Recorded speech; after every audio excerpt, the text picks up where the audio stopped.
L'actualité, les nouveautés, les exclusivités et l'intensité.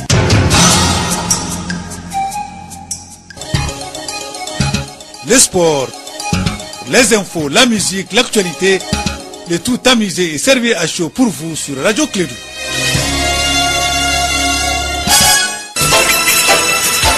Radio Clédou, le journal avec Sotelma Malitaine. Mesdames et messieurs, fidèles auditeurs, un colsol cloche matinal, très heureux de vous retrouver en cette matinée de vendredi de paix et de prière. On vous demande la bonté, la sincérité, la dignité, la vérité, le don et le pardon. Voilà les gestes qui collent avec cette belle journée et surtout une très bonne prière à chacun de vous. Alors nous sommes vendredi 21 décembre, le dernier mois de l'année, bien sûr, 2018. Il est 7h en temps universel. Il est là, il est musulman croyant, il est pratiquant aussi. Il s'appelle Bakary Cissé. Bakary, bonjour, bienvenue et agréable journée de vendredi. Merci Abdoulaye, bonjour à toi, bonjour à toutes et à tous. Bienvenue à cette édition, la première de Clédou Info. La grève de la faim pour les travailleurs des rails se poursuit. Donc, ils protestent contre le non-paiement des 9 mois de salaire. Dans ce journal, Mohamed Tienta, le secrétaire général des Citrailles, nous donnera des précisions au micro d'Etienne Niaré. Sur un autre plan, manuscrit du Mali, le NG Savannah DCI s'active sur la conservation donc et la valorisation à travers un programme. Les acteurs culturels de cette ONG étaient face à la presse hier jeudi pour parler donc du financement donc du programme ainsi que les réalisations qui ont été faites depuis. Docteur Bazoumana Traoré, chercheur anthropologue, donc nous donnera des précisions. Il sera interrogé par Mariam Kouyaté. Et à la fin de ce journal, nous allons recevoir le professeur d'université Issa Ndiaye.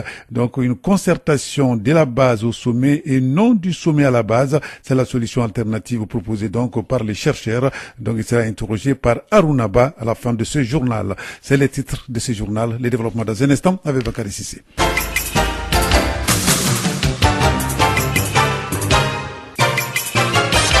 Aujourd'hui, nous sommes le vendredi 21 décembre 2018. Bienvenue à cette édition, la première de Clédou Info. Promouvoir un système novateur, universel de l'enregistrement de l'état civil et des statistiques vitales pour une bonne gouvernance et une vie meilleure. C'est le thème choisi par le ministère de l'administration territoriale de la décentralisation qui a commémoré hier jeudi, au 20 décembre, au Palais de la Culture, la journée africaine de l'état civil. Cette action vise à sensibiliser la population à travers les séries de plaidoyers sur l'enregistrement de l'enfant dès la naissance. Nous allons écouter Dr Abdoulaye Kadi. Il est le directeur national de l'état civil du Mali. Il est au micro de Bibata Mamotouré. Le taux général tourne autour de 80-85% d'enregistrement à la naissance, 50% pour les mariages et 20% pour les décès. C'est surtout le décès qui est très faible. Il faut qu'on revoie la situation pour voir comment est-ce qu'on peut amener beaucoup de gens à se faire enregistrer par rapport au décès. Parce que, comme vous le savez, nous on ne peut pas effacer des personnes du fichier central tant que ces personnes même n'ont pas déclaré les décès de personnes qui sont décédées. Cette journée participe de cette campagne-là. Il faut informer tout ce qui officie les décès, tout ce qui officie les mariages, tout ce qui officie les naissances, les traditionnels, pour qu'ils nous aident à sensibiliser aussi les populations de se faire enregistrer. Parce que c'est le premier droit du citoyen. Un enfant qui n'a pas d'acte, c'est un enfant qui n'existe pas. Bien, propos recueillis donc par Bibata Touré. Je le disais tantôt, hier jeudi, c'était la deuxième journée de grève de la faim pour les agents du syndicat des travailleurs des rails. Mourir pour le survie de nos familles, c'est une mort digne pour un cheminot. C'est le slogan scandé par les manifestants. Ils protestent contre le non-paiement des 9 mois de salaire. Nous allons écouter Mohamed Tienta, il est le secrétaire général du Centrail. Les propos sont recueillis par Etienne Niaré. Nous sommes là pour réclamer 9 mois de salaire avec l'État du Mali. Et vous savez qu'en 2015, l'État du Mali et l'État du Sénégal ont fait un communiqué conjoint pour dire qu'ils vont préserver nos salaires, ils vont préserver nos emplois. L'État du Sénégal est en train d'honorer ses engagements du côté du Sénégal et ils ne sont pas en retard de salaire. C'est le Mali qui est à 9 mois sans salaire. Nous avons tapé à toutes les portes. À l'impossible, nul n'est tenu. On est obligé de nous sacrifier pour la survie de nos familles. Parce qu'aujourd'hui dans nos familles, il n'y a pas de vie dans nos familles. Nos femmes n'ont rien à mettre sous les dents des enfants. Les enfants ne vont pas à l'école. Les malades qui sont chez nous ne sont pas soignés. On vit dans le noir. On ne parvient même pas à avoir de l'eau potable. C'est la honte chez nous. On a décidé de faire une grève de la faim. Vous voyez, c'est une grève de la faim des cheminots maliens. Et on est là tant qu'on ne solde pas les 9 mois. On a commencé hier. C'est le 2e jour aujourd'hui. Dans les jours à venir, tant qu'on n'a pas nos 9 mois, on est là. Si on doit mourir, on va mourir ici. Voilà donc la propos recueillie par Etienne Nyaré. Nous allons changer de sujet cette fois-ci. Les guichets uniques électroniques du commerce et des transports bientôt opérationnels dans notre pays. Un atelier se tient pour la mise en œuvre du projet. Il réunit des experts qui vont échanger sur la problématique d'amélioration des affaires extérieures et des transports en vue de fluidifier les opérations, mais aussi réduire les coûts pour les acteurs. Assa Diawara, reportage. Dans le cadre de la mise en œuvre du plan stratégique et opérationnel des réformes du climat des affaires, un guichet unique a été créé. Ce nouvel outil électronique va notamment faciliter le commerce international pour l'harmonisation des normes d'échange et la simplification des procédures d'importation et d'exportation rentrant dans les formalités du commerce extérieur. Al-Hassan Ag Ahmed Moussa, ministre du Commerce et de la Concurrence. Ce guichet unique du commerce extérieur et des transports est extrêmement important. Le Mali, dans le cadre de l'Organisation mondiale du commerce, a signé l'accord de facilitation des échanges. Donc c'est là pour réduire les délais de traitement des dossiers à l'exportation et à l'importation, aussi bien dans ce qui concerne les opérations de dédouanement.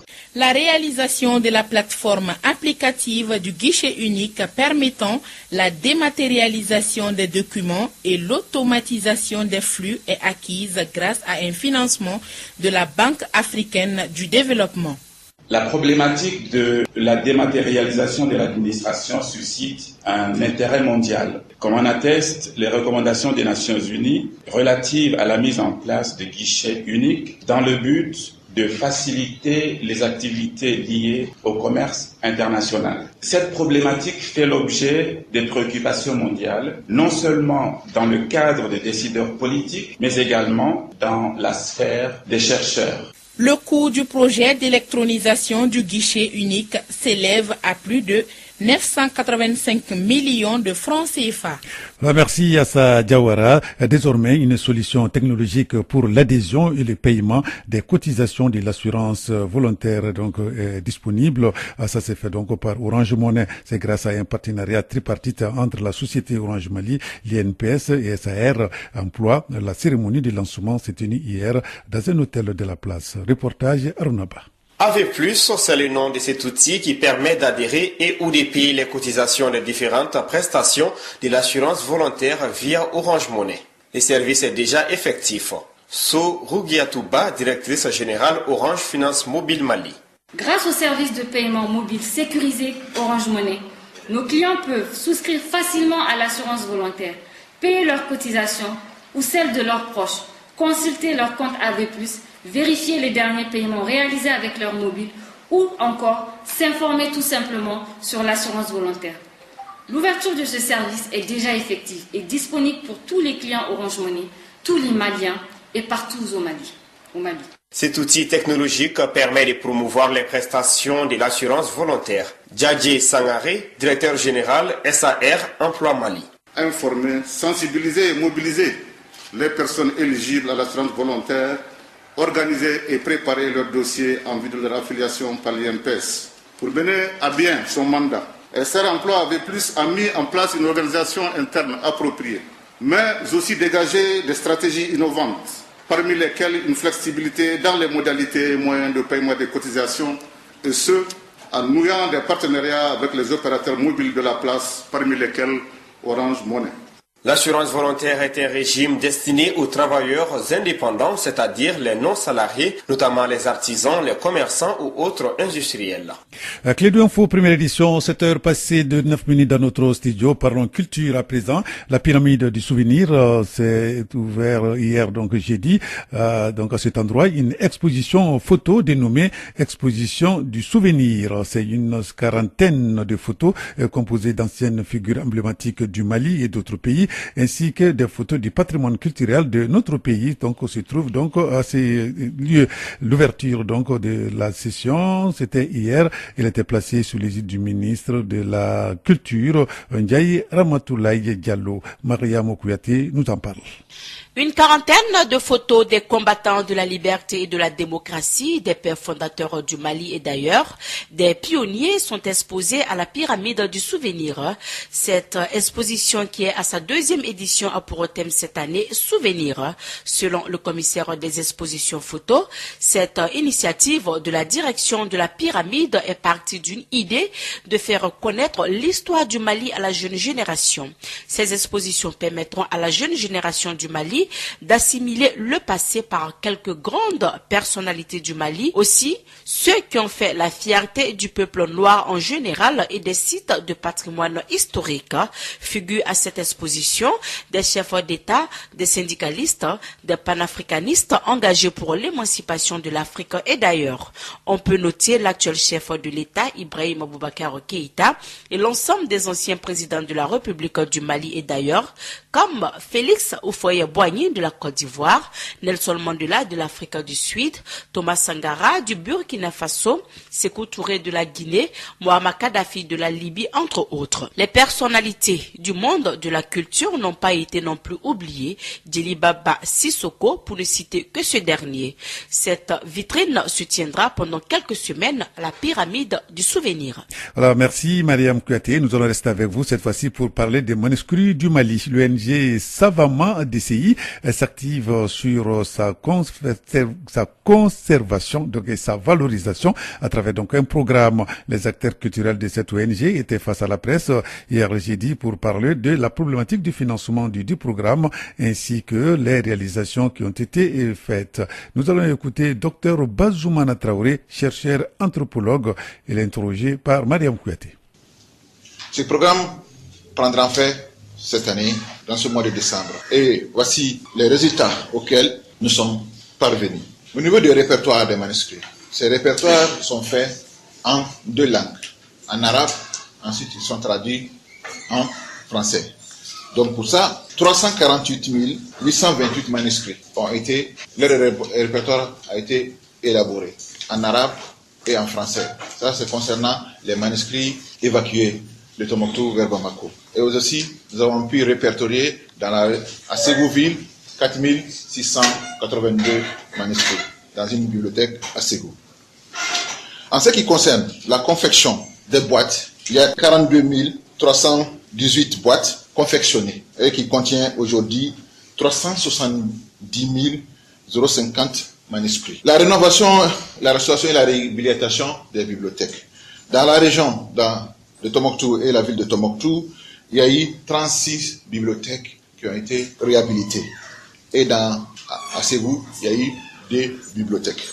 Le coût estimé était de 8,5 milliards, mais à la date d'aujourd'hui, nous n'avons pu mobiliser que 2,7 milliards et ces activités ont été réalisées à travers ces fonds mobilisés. La docteur Bazoumana Traoré, chercheur anthropologue, interrogé par Mariam Kouyaté. Clé d'info, 7 heures passées de 12 minutes.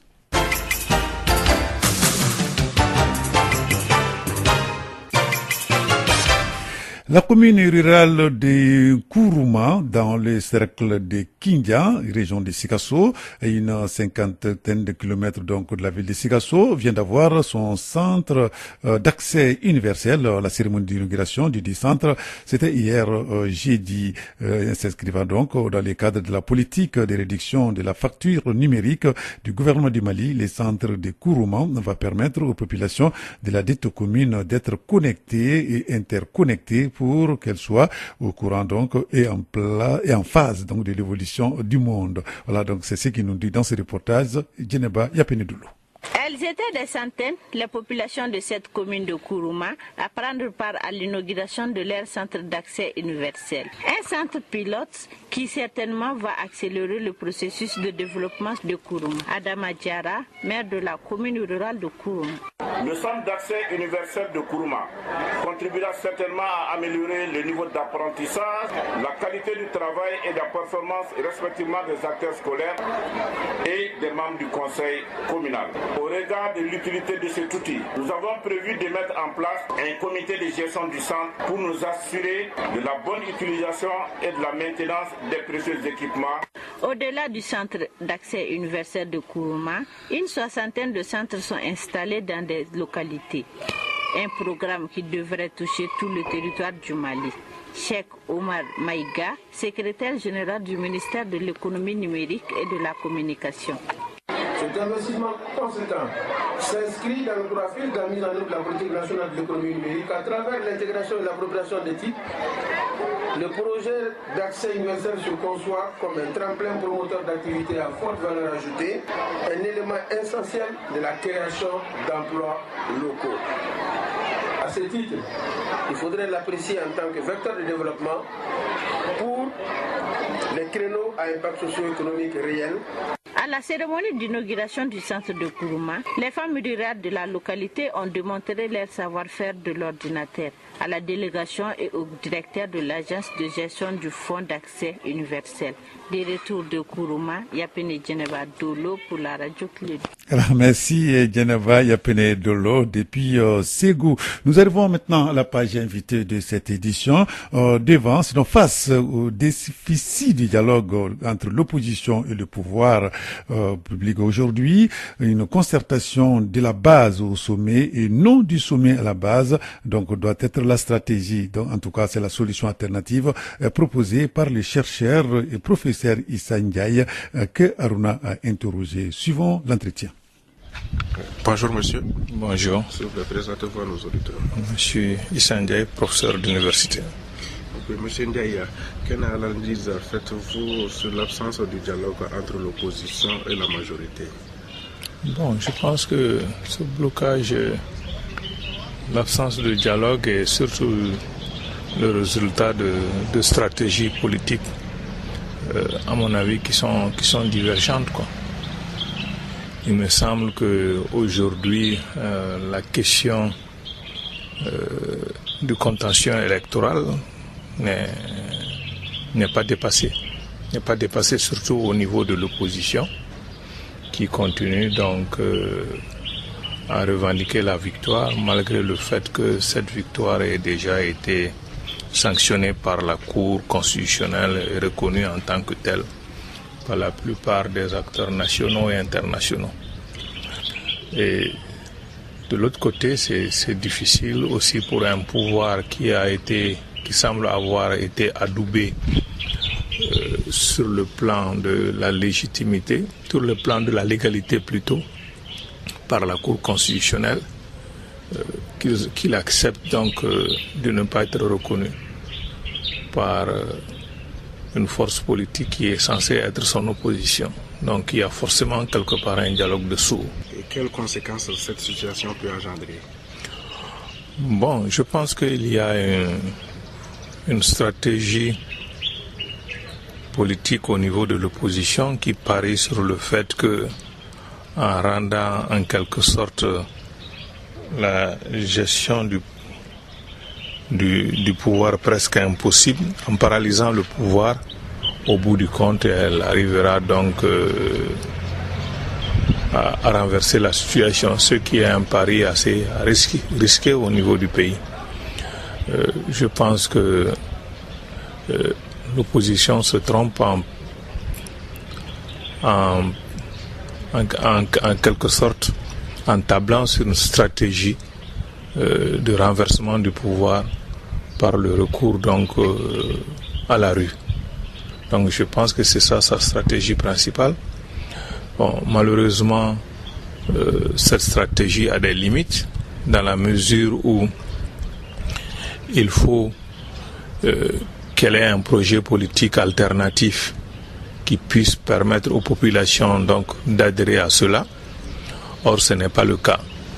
Revendiquer simplement le fait qu'il y a eu des tricheries à une élection, je pense qu'aujourd'hui les Maliens ont dépassé cette question. Les Maliens ont d'autres préoccupations. Donc l'opposition se trompe donc en ne mesurant pas, donc à mon avis, les préoccupations actuelles des populations maliennes. À ce jeu-là, de l'autre côté, je pense que le pouvoir semble aussi tétanisé et n'a vraiment pas d'alternative à offrir aux populations. Donc aujourd'hui, il faut reconnaître que le pays est complètement dans une impasse.